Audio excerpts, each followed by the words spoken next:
herdsmen crisis, the Fulani herdsmen crisis that we battle with, especially with some of the many criminalities that we see around us, and especially the criminal gang behavior of some of our political class. In all of that, what Maureen said is that silence cannot be a solution. I am here to first introduce our inaugural lecturer, and then we're going to play a message from him, and then our dear, I can call you daughter, our dear daughter Sahida Sanusi, representing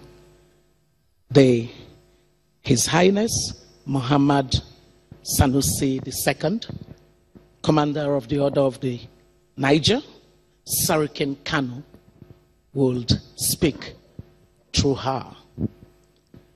Every one of you surely knows the Sarakin Kano.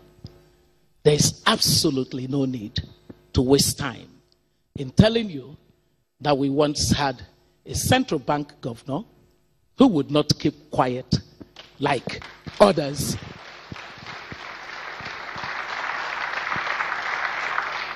And that we now have a traditional ruler occupying one of the prominent traditional stools in our country, who would certainly not keep quiet like all others. That in the Sarakin Kano, we have a great champion of the girl child in Nigeria and everywhere else around the world. That in the Sarakin Kano, we have an example of someone who not only spoke about the issues that affect girls and women, but actually became a champion for ensuring that there are more women directors in the financial sector. So he not only spoke, but he acted. He has been a voice for the girl child.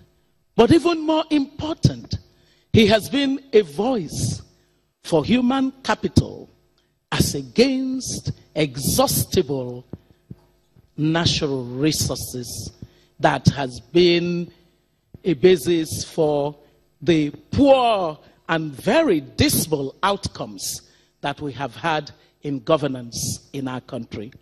So let's hear a solidarity message from the Sarakin Kano, and then we would invite Princess Sahida Sanusi to give the message, the lecture of today.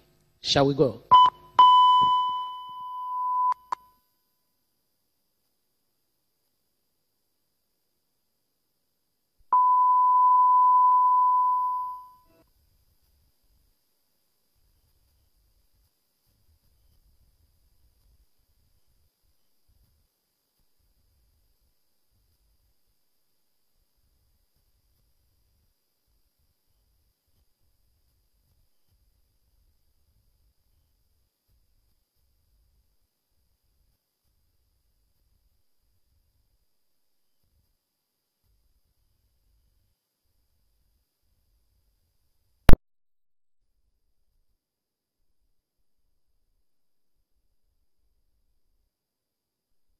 The discourse on women, and the discourse on girls, and the discourse on girl child education and abduction and forced marriage and pregnancy that is so sadly epitomized and represented by the case of Chibok girls is a discourse that is at the heart of the failure of social policy in our country, and it raises questions about governance.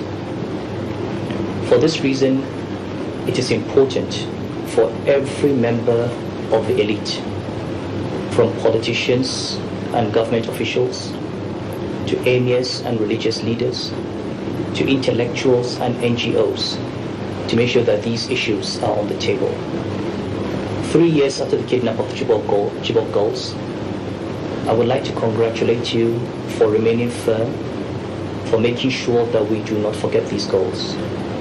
I would like to urge you to broaden your movement's focus beyond this one issue to the broader issues of the girl child and the even broader issues of the gendered workplace and the gendered society.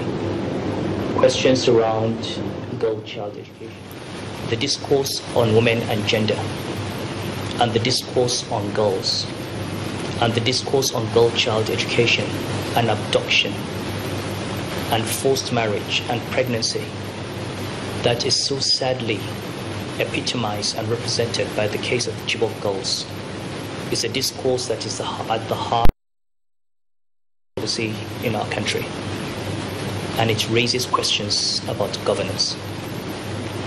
For this reason, it is important for every member of the elite, from politicians and government officials to emirs and religious leaders to intellectuals and NGOs, to make sure that these issues are on the table. 3 years after the kidnapping of Chibok girls, I would like to congratulate you for remaining firm, for making sure that we do not forget these girls. I would like to urge you to broaden your movement's focus beyond this one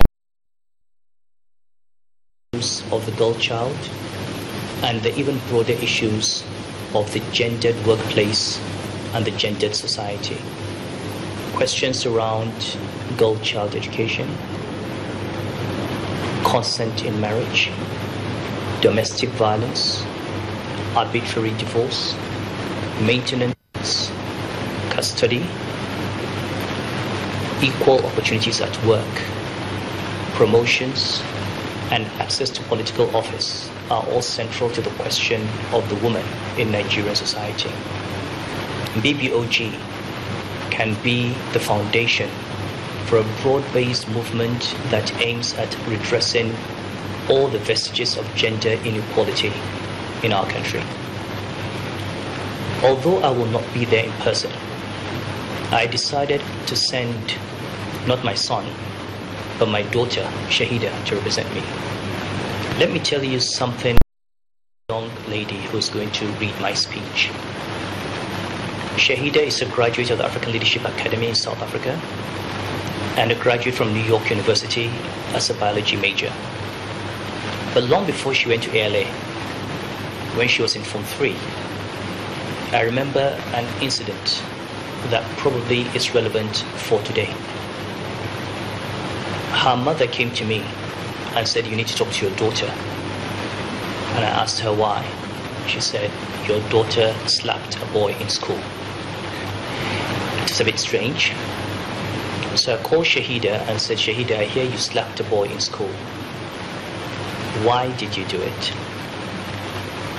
And she looked at me and said, "Dad, that boy has no respect for women." So I asked her exactly what she meant by that. It turned out that one day during prep in the afternoon in a full class, the boy had come up to her and put his finger on her forehead and pushed it back.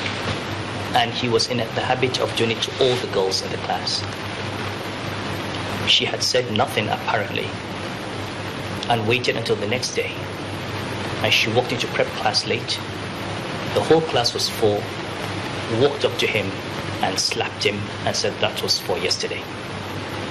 So long before we started talking about marriage and talking about whether when your husband slaps you, you should slap him back, Shahida had decided for herself that she would not take abuse, she would not take insults, and she would not be disrespected by any man.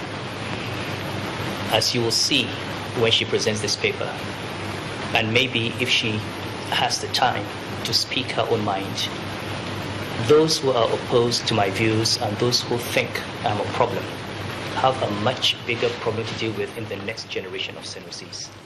They are far more radical, they are far more progressive, they are far more committed, they are far more fearless. So maybe it is time for us to address these issues before this group of tigers comes on the scene. Thank you very much. I wish you a successful deliberation. Apologize once more for not being able to join you. I hope you do understand, and I hope Shahida will go out there and do the family proud, and I do hope that you will listen to the paper and act on it accordingly.